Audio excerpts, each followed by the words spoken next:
Sebetulnya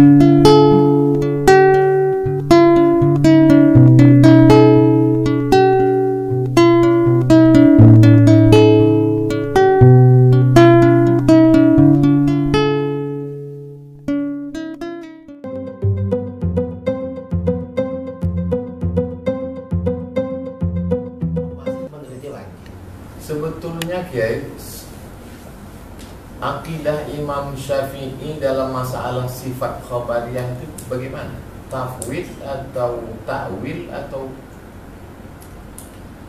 Yang jelas di kalangan ulama salaf ya, di dalam muamalah berinteraksi dengan nusus itu ada yang takwil, ya, ada yang tafwid. Jadi takwil itu bukan buatan Asy'ari. Loh, takwil itu yang jelas bukan dari Asy'ari, tapi itu berlaku sejak masa sahabat. Sebagian sahabat itu sudah melakukan takwil. Kemudian setelah generasi sahabat itu habis, ulama tabi'in, murid-muridnya Ibnu Abbas, murid-muridnya Ibnu Mas'ud, itu semakin ramai yang takwil. Ke belakang tambah banyak yang takwil. Loh, Imam Syafi'i itu bukan hadis zahir. Gak mungkin beliau tidak takwil. Jadi karena beliau bukan zahiriyah. Kalau diringkaskan salaf, generasi salaf itu berapa? Takwil, tafwid. Kalau generasi salaf yang soleh, ya, di dalam berinteraksi dengan ayat-ayat mutasyabihat atau hadis-hadis mutasyabihat, itu ada dua pendekatan. Pertama, tafwid. Ya, itu bukan berarti yang takwil tidak ada, karena takwil juga diriwayatkan dari ulama salaf. Yang kedua, takwil. Dan hampir semua ayat-ayat mutasyabihat yang ada ulama salaf yang melakukan takwil. Ada. Dan saya kira Imam Syafi'i gak mungkin anti takwil. Loh, beliau ini coba di fikih-fikihnya kan ditakwil terus. Ketika berijtihad fikih, beliau misalnya ya seperti ini hadis yang dipakai oleh mazhab Hambali, dipakai oleh mazhab Hambali dan diikuti oleh orang-orang Wahabi atau Salafi di Indonesia. Orang yang meninggalkan sholat kan kufur. Jadi bainal kufri wa baina, antara kufur ya dengan iman itu adalah meninggalkan sholat. Imam Syafi'i takwil bahwa orang yang meninggalkan sholat tidak kafir, kecuali kalau meninggalkan sholat itu karena ingkar pada kewajiban sholat, baru kafir. Itu ditakwil hadis-hadis. Imam Syafi'i ini banyak melakukan takwil. Seandainya beliau tidak melakukan takwil, tidak lahir fikih beliau. Hanya beliau memang tidak punya kajian khusus, karangan khusus di dalam masalah akidah.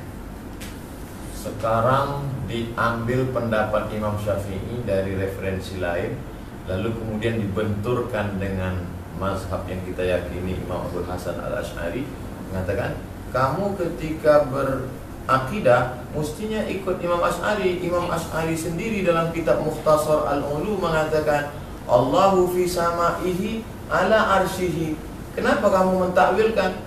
Tapi Ustaz Abdul Somad mengatakan takwil. Orang yang takwil itu kafir, jangan ikut Abdul Somad, ikutnya ke Imam Syafi'i. Orang Syafi'i ngomong Allah fi sama'ihi ala arsyihi. Jadi masyarakat yang tidak punya pegangan, gimana kita menjelaskan itu, ya?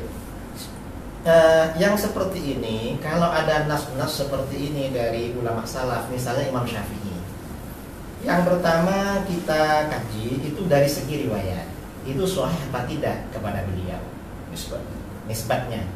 Kemudian seandainya sahih, kira-kira rawinya ini meriwayatkan bil lafzi atau bil makna. Kalau ini misalnya riwayatnya ahad, ini kan problem lagi kalau riwayatnya ahad. Karena di dalam akidah ini kan harus mutawatir. Kemudian kalau misalnya itu sanadnya sudah sahih, sudah begini, kalau pernyataan ulama salaf itu bertentangan dengan keyakinan yang qat'i, maka ditakwil. Bisa jadi seandainya itu sahih ala arsyihi, yang dimaksud ala arsyihi itu bisa jadi artinya ulu wa mulkin wa sultan. Makanah. Jadi itu artinya bahwa Allah itu artinya ada di atas arasy, di atas dalam arti menguasai dan mengatur. Sama dengan misalnya gubernur atasannya bupati, itu kan belum tentu ada. Kalau duduk kan di atas kepalanya kan bukan. Berkuasa. Artinya berkuasa. Sama dengan itu. Gimana kalau orang memaksakan makna istiwa itu al-julus wal istiqrar? Ya. Kalau itu dipaksakan al-julus wal istiqrar, ya tidak benar. Kalau dipaksa-paksakan, tidak benar.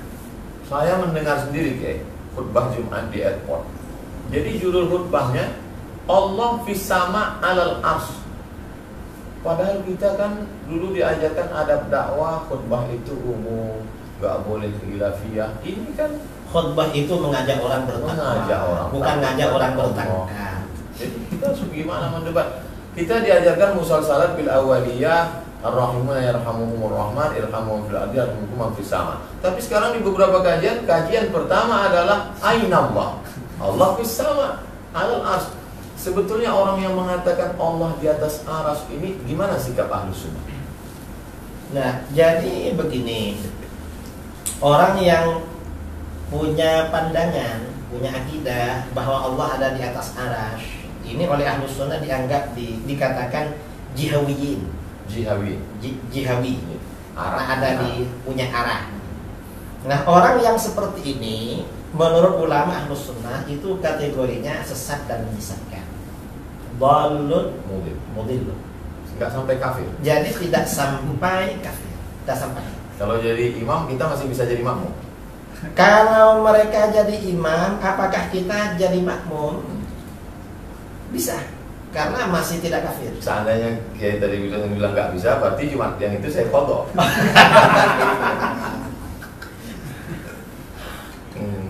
Cuma ya ini yang jelas ini salah. Orang yang berkeyakinan Allah ada di arasy, bertempat di arasy berdasarkan istiwa itu salah. Mengapa salah? Yang jelas arasy itu bukan alamat Tuhan. Itu alamat palsu. Mengapa? Allah itu tidak memerlukan tempat. Allah itu maha suci dari bertempat. Terus kalau Allah di aras, pas dia turun sepertiga malam, terus yang duduk di situ siapa? Nah, ya itu persoalan. Terus kalau Allah duduk di atas aras, apakah Tuhan itu lebih besar daripada aras atau lebih kecil daripada aras? Lah ini problem lagi. Sebetulnya sahabat dulu kalau cerita tentang itu mereka bahas atau gimana? Dari kalangan sahabat ini tidak pernah dibahas. Mereka pas melalui sifat itu mereka diam aja. Karena begini jadi para sahabat ini memang Al-Quran itu kan turun dengan bahasa Arab ya. Dan di dalam Al-Quran itu ada yang namanya hakikat, ada majaz, ada isti'arah dan lain sebagainya ya. Nah, para sahabat itu karena memang mereka ini orang Arab yang masih asli ya. Masih kental karakter bahasanya. Itu yang tidak ada persoalan. Bukan masalah ya. Bukan masalah. Berarti yang mempermasalahkan itu sekarang berarti bid'ah. Nah, jelas bid'ah itu. Karena pada masa sahabat gak ada itu. Kajian pertama Allah di atas aras. Lah itu namanya kajian bid'ah. Bukan Ahlus Sunnah. Bukan Ahlus Sunnah. Ahlus Sunnah palsu.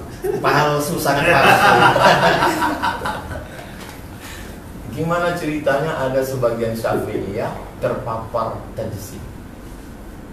Sebagian Syafi'iyah yang terpapar tajsim itu ya mungkin karena lingkungan. Dia sempat berguru kepada sebagian orang Mujassimah. Jadi begitu. Abad keberapa tajsim ini populer? Sehingga tajsim ini populer akhir generasi salaf. Dari generasi salaf, bahkan tajsim ini pertama kali justru orang Syiah. Syiah tajsim. Ya, orang-orang Syiah yang awal dulu rata-rata tajsim. Kemudian pada abad keempat, setelah Syiah ini gabung dengan Mu'tazilah, ini terjadi perubahan. Malah tajsim ini banyak banyak berpindah ke sebagian Hanabilah.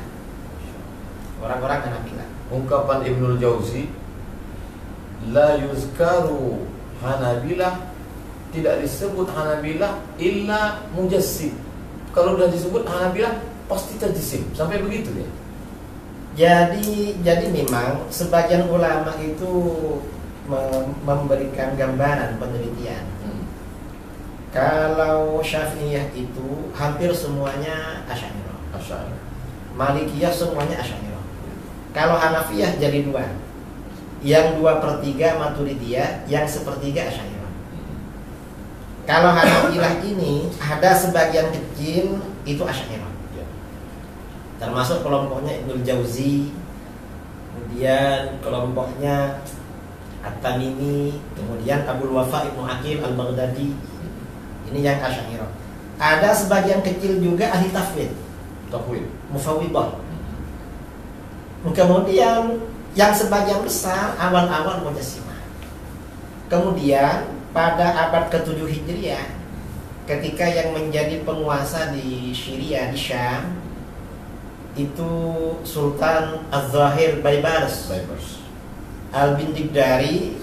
Beliau ini berhasil karena beliau ini mengangkat Qadhil Qudat dari Madzhabul Arba'ah.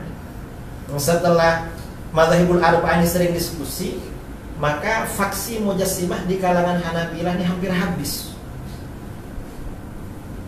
Cuma kemudian setelah itu dihidupkan lagi oleh Syekh Ibnu Taimiyah. Ibnu Taimiyah menghidupkan tajsim. Menghidupkan lagi.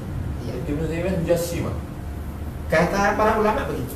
Yang mengembalikan tajsim di Hanabilah itu Syekh Ibnu Taimiyah. Sebelumnya sudah hampir habis. Tapi orang selalu berlindung mengatakan Ibnu Taimiyah tidak Mujassimah, tapi dia isbat sifat, bahwa ada sifat yadun, ada sifat saq, ada sifat istiwa. Gimana sih dia? Jadi masalah ayat mutasyabihat itu tadi kan kita bicarakan. Ulama salaf sebagian besar tafwid. Sebagian takwil. Kalau khalaf mayoritas takwil. Nah, kemudian ada Mujassimah yang mengartikan ayat mutasyabihat secara zahir. Nah, mereka ini untuk menghindari stigma tajsim, tashbih, mereka bilang isbat. Ngeles. Nah, kita ini yang takwil dan tafwid ini kata mereka dianggap taktil. Artinya ya menghilangkan, mengosongkan.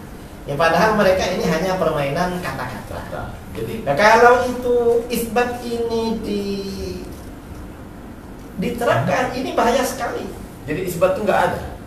Kalau dari ulama salaf nggak ada. Karena kalau diterapkan ini bahaya. Misalnya ya, iyad itu kan artinya tangan. Artinya tangan. Kalau iyad yang diidhofahkan kepada lafaz Allah itu diartikan tangan. Di dalam Al-Quran ada yang berbentuk mufrad, tunggal, yadullah fawqa aydihim. Ada yang berbentuk musanna. Bal yadahu mabsutatan. Ada itu diantaranya. Ada yang jamak. Bi aydin. Nah, ini perlu ditanya, kira-kira iya kalau diartikan tangan Allah itu apa satu, apa dua, apa banyak? Ada yang ceramah guys, tangan Allah itu dua-duanya sebelah kanan. Lah, kalau dibilang dua-duanya sebelah kanan, kan nggak mungkin, masa Tuhan sejelek itu? Allah punya tangan, tapi tangan Allah nggak sama dengan tangan kita. Bila takif, wala tasbih, wala itu gimana dia? Ngeles juga? Itu ngeles juga. Sama dengan begini, kamu ini seperti anjing. Tapi gak sama dengan anjing yang ada. Kamu anjing manis misalnya. Ini kira-kira ujian atau bagaimana? Ada videonya guys. Videonya gini. Kalau ada orang mengatakan tangan Allah itu, kata dia gini, sama nggak tangan saya dengan tangan monyet? Kan beda. Terus jamaahnya ngangguk iya. Terus saya pas nonton itu, loh, tangan ustadz yang ngomong dengan tangan monyet sama-sama jisim. Ya sama. Sama memang, yang membedakan tuh sifatnya. Sama-sama jisim. Tangannya orang, tangannya kambing itu sama. Yang membedakan sifatnya. Sekarang ya, kitab Imam Abul Hasan Al-Asy'ari itu diseret-seret mengatakan Imam Abul Hasan Al-Asy'ari sendiri isbat. Karena dalam kitab Al-Ibanah, lowong dia nyebut yadun kok katanya. Ya, ini orang Wahabi itu membingungkan. Kadang mereka kenapa kok ikut Asy'ari? Ya. Lalu setelah itu lo Asy'ari seperti saya. Ini kan repot mereka ini. Karena kita ngomong sama orang bingung, jadi kalau orang nggak kuat, jadi dia ikut bingung. Nah, itu bingung juga.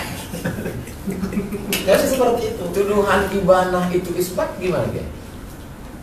Di dalam Al-Ibanah dan sebagian ulama mutaqaddimin Asy'ariyah ya.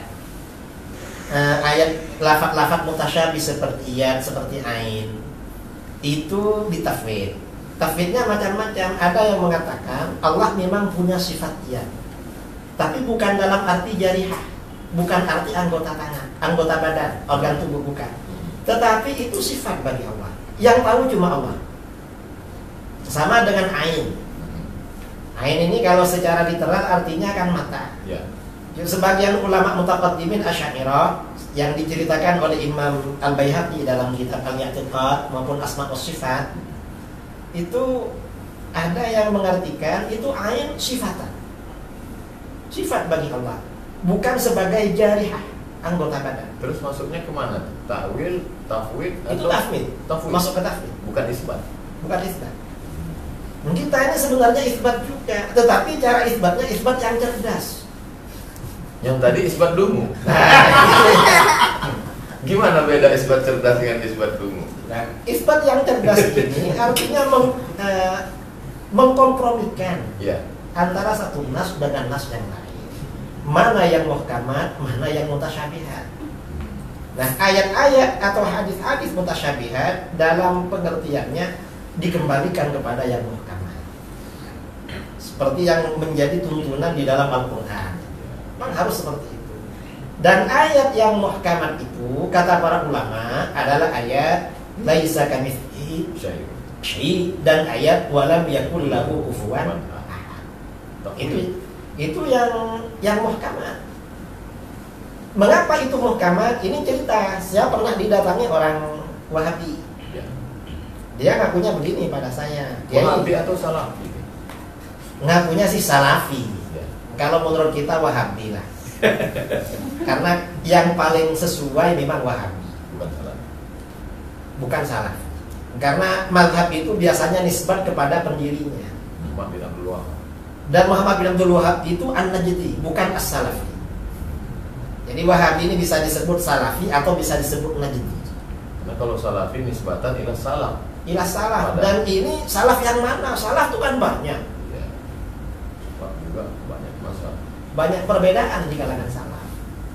Jadi seperti itu. Jadi kita nggak mau. Lalu kata Wahabi ini, Ya. ya saya ini mazhabnya Asy'ari. Oh gitu, ya bagus lah. Cuma menurut saya Allah itu bersemayam di atas arasy. Loh, kamu Asy'ari yang mana? Kita ini Asy'ari tidak seperti itu. Kamu ini Asy'ari yang macam apa ya? Barulah. Ya. Neo Asy'ari. Neo Asy'ari. Ya karena menurut saya Kiai, Mungkin pengaruh neo normal juga. mungkin kira-kira itu. Saya bilang pada dia, apa alasan kamu begitu? Ya karena menurut saya Kiai, Ar-Rahmanu 'alal 'arsy istawa itu muhkamat, bukan mutasyabihat. Alasannya muhkamat apa? Ya. Karena disebut 6 kali di dalam Al-Qur'an. Istawa itu 6 kali. Kamu. Apa dalilnya? Kalau disebut berkali-kali berarti muhkamat. Diam dia. Kalau menurut kami Asy'ariyah, yang muhkamat ya walam yakul lahu kufuwan ahad. Itu apa dalilnya Ki? Minta berapa dalilnya? Ini dikatakan muhkamat oleh para ulama karena sababul wurudnya, hadis turunnya, sababun nuzul ya, sabab nuzul turunnya surat Al-Ikhlas ini ketika Rasulullah mendapat pertanyaan dari orang musyrik dan dari orang Yahudi, sif lana rabbak, terangkan sifat Tuhan kamu pada kami. Diminta menerangkan sifat Tuhan. Nah, ketika ada pertanyaan tentang sifat Tuhan, ternyata yang turun surat Al-Ikhlas. Karena surat Al-Ikhlas ini merupakan sifat Tuhan, maka di dalam hadis-hadis seperti hadis Bukhari dan kitab-kitab yang lain dikatakan surat Al-Ikhlas ini sifatur Rahman. Itu hadisnya sahih.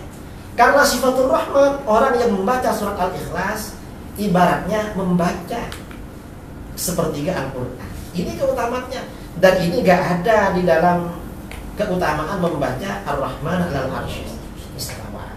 Karenanya kata para ulama, setiap kesimpulan ayat Al-Qur'an tentang ketuhanan apabila bertentangan dengan surat Al-Ikhlas maka harus dihindari. Mengapa? Karena itu mutasyabihat, harus merujuk kepada yang muhkamat. Ada seorang guru hafal Quran datang menemui saya, minta maaf karena sampai 2016 dia mengatakan saya kafir karena saya mengatakan Ar-Rahman al-Arsy istawa itu adalah al-istilah, Allah berkuasa.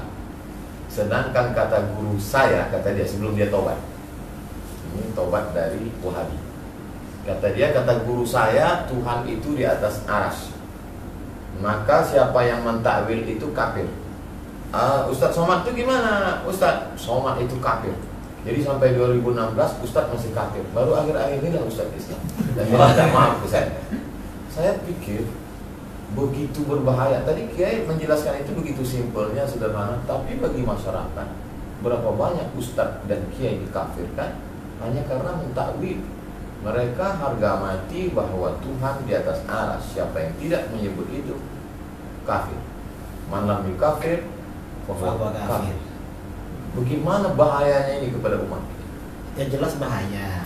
Karena mengkafirkan orang lain, mengkafirkan orang muslim itu akan kembali kepada dirinya sendiri. Walaupun kita tidak mengkafirkan mereka yang mengkafirkan kita. Saya tadi berharap dia mengkafirkan, jadi saya dapat legitimasi. Iya. Masalah ini di kalangan Asy'ariyah terjadi khilaf. Sebagian ulama mutaqaddimin seperti Syekh Abi Ishaq Asy-Syirazi, pengarang kitab Al-Muhadzab, kata beliau, ahli bid'ah yang mengkafirkan kita berarti kafir. Kata beliau, Wahabi kalau mengkafirkan kita berarti kafir. Karena di dalam hadis, man qala li akhihil muslim ya kafir, faqad ba'a biha ahadun. Cuma kata Imam Nawawi dalam Raudhah, juga dalam Raudhatul Talibin, pendapat yang muktamad tidak kafir. Mengapa? Karena mereka ini ada syubhat. Mengkafirkan ini karena ada syubhat di dalam pikiran. Apa kira-kira yang memotivasi mereka untuk tajsim? Yang memotivasi mereka ya kurang belajar. Tapi doktor. Ya, dia doktor bidang apa, Ustaz? Akidah di Madinah Al-Munawwarah. Nah, terus akidahnya akidah apa, dokter? Masya Allah. Jazakumullah. Jamaah ini dimuliakan Allah dimanapun berada, sangat menarik. Tapi di awal Kiai Idrus Ramli mengatakan Ustaz Somad hanya punya waktu 30 menit. Dan saya dari tadi melihat jam bicara dengan beliau 30 menit seperti 3 menit. Begitu cepat. Saya yakin jamaah pasti tidak mau berhenti. Kiai, apa yang mesti dilakukan seorang ustaz ulama untuk meluruskan akidah? Saya kira memang pada zaman sekarang ini para asatid, para ulama, para kiai, para habaib itu memang harus gigih menjelaskan akidah Ahlussunnah wal Jamaah. Kemudian juga meluruskan syubhat-syubhat orang-orang yang menyimpang dari Ahlussunnah wal Jamaah. Termasuk tadi yang berkeyakinan Tuhan bersemayam di arsy lalu pukul 3 pagi turun ke langit pertama. Nah, biasanya semua akidah yang menyimpang itu tidak rasional. Karena kalau salafi ini dikejar, Tuhan ini turun pukul 3 pagi. Itu pukul 3 pagi ikut waktu daerah mana? Kalau waktu istiwa kan jalan terus. Jalan terus. Setiap matra itu selisihnya kan kecil. Berarti Tuhan pindah-pindah. Ya. Kalau waktu Indonesia dibagi 3. Itu pukul 3 ikut daerah mana? Mereka mungkin jawabnya turun terus. Kalau turun terus lalu naiknya kapan? Bukan problem. Nanti mereka ditanya ngapain turun? Mungkin mereka bilang, loh Tuhan itu turun untuk mendengar doa kamu, makanya bangun sholat tahajud. Lalu kita tanya, apa kalau tidak turun nggak dengar? Mereka bingung lagi. Karena kalau jawab Tuhan nggak dengar, kufur mereka, kafir. Kalau jawab sebenarnya dengar walaupun nggak turun, bisa ditanya lagi. Loh kalau dengar dari aras ngapain turun? Tapi biasanya kalau terdesak jawabannya bila takyif wala tamthil. Itu kan cara ngeles terakhir. Kalau dialaskan Tuhan itu di atas dengan Isra Mi'raj gimana? Itu buktinya Nabi Muhammad naik ke atas jemput sholat bolak-balik. Berarti Tuhan di atas.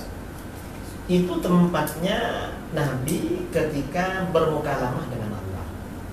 Di dalam hadis-hadis tentang Isra Mi'raj tidak ada keterangan bahwa itu tempatnya Allah.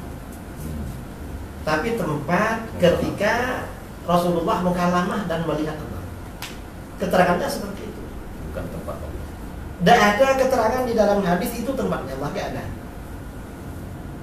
Karena yang Isra Mi'raj, yang membaca hadis-hadis Mi'raj kan kita. Mereka ini nggak mau sebenarnya peringatan Isra Mi'raj. Lalu dipakai dalil, ya salah. Berarti dengan ceramah kita waktu Isra Mi'raj. Lah ya itu. Bid'ah juga. Bid'ah juga itu. Dialaskan lagi doa Kiai. Buktinya kalau doa itu nunjuk Allah di atas. Kalau Allah di bawah pasti doanya gini. Kata para ulama, Atas itu qiblatud doa, sama dengan Ka'bah itu qiblatus sholat. Kalau tanah itu qiblatus sujud. Gak ada orang sujud itu ke atas, gak ada, yang pasti ke tanah. Makanya di dalam Al-Quran itu fasjud waqta, sujudlah dan mendekatlah.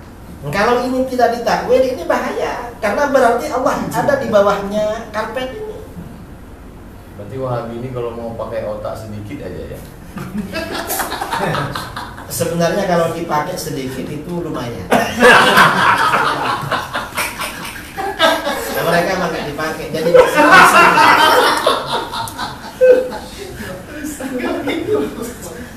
Jadi Kiai, bagaimana umat ini yang sedang perlu persatuan dalam bidang ekonomi, kita diserang babak belur dalam bidang politik, bagaimana komunis bangkit, tapi di dalam kita sedang dihancurkan barisan.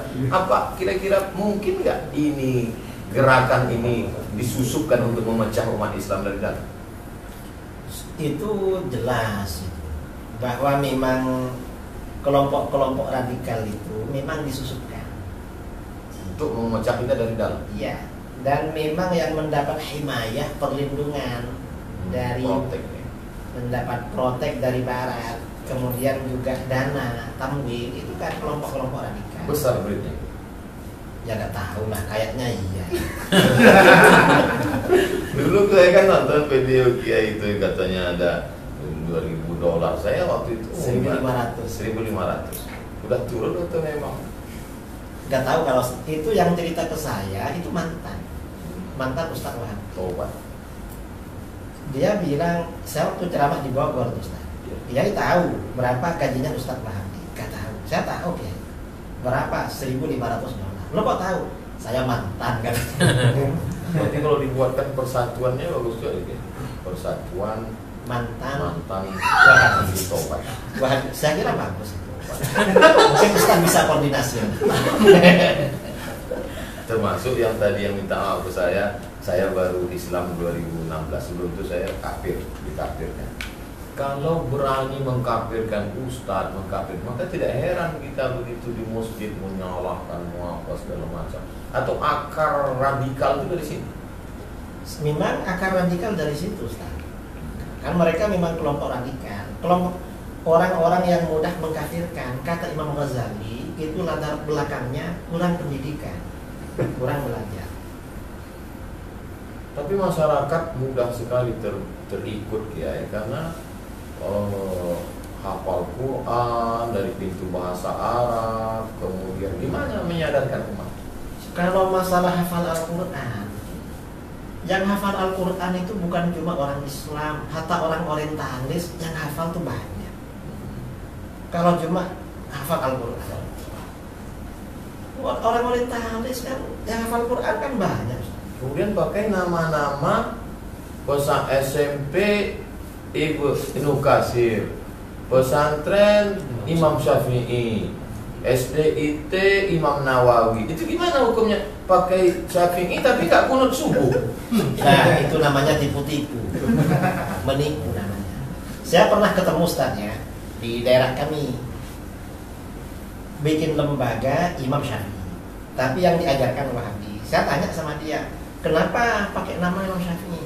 Kita ini kagum Kiai sama beliau. Tetapi Imam Syafi'i ini jadi merah, sudah jadi nama mazhab. Kamu menipu. Kamu ini sama dengan jualan sate. Ada orang jualan sate babi, tapi ditulis sate kambing. Begitu ditanya, loh ini kok ditulis sate kambing? Kan yang dijual babi. Kita ini kagum sama kambing.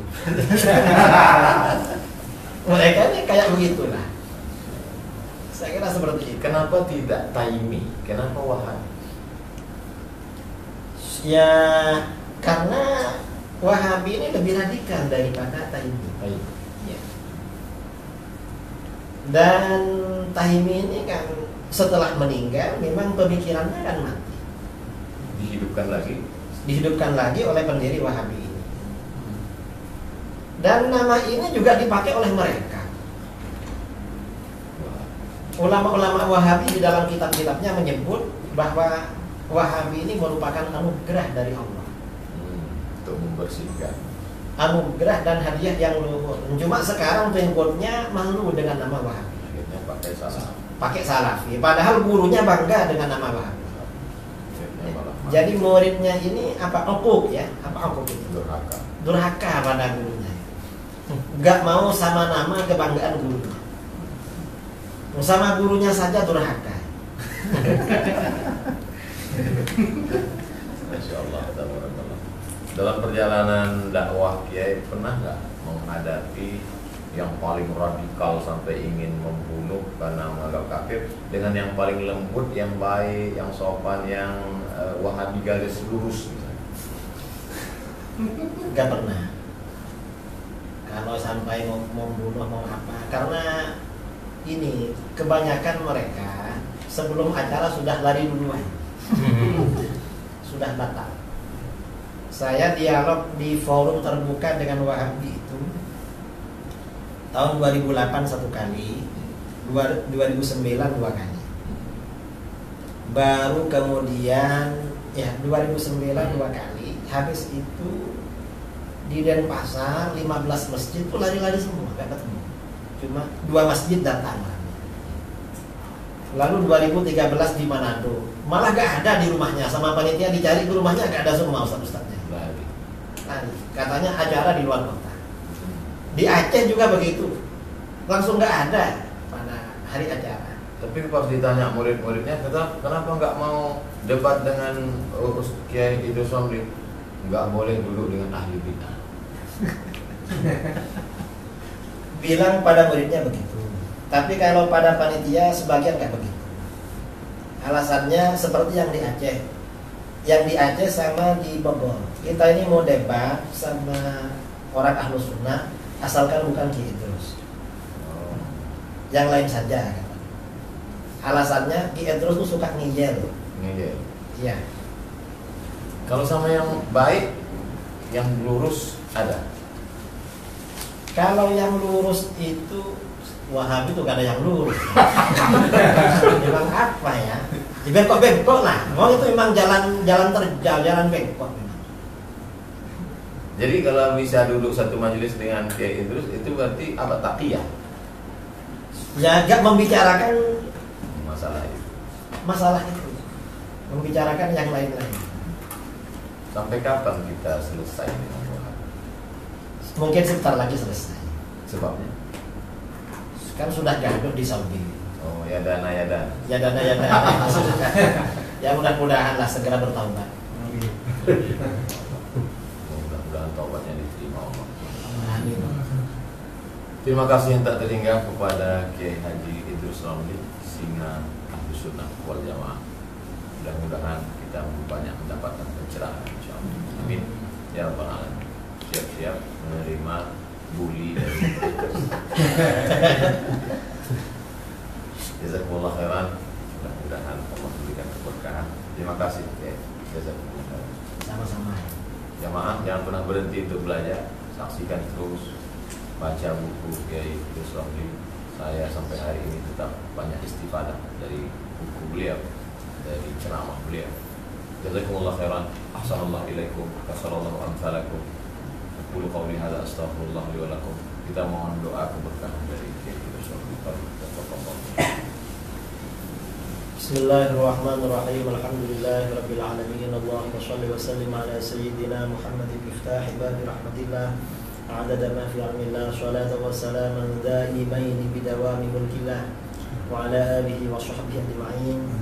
Allahumma qasim lana min khashyatika ma yahulu bainana wa baina ma'siyatika, wa min ta'atika ma tuballighuna bihi jannatak, wa min al-yaqini ma tuhawwinu bihi 'alaina masa'ib ad-dunya.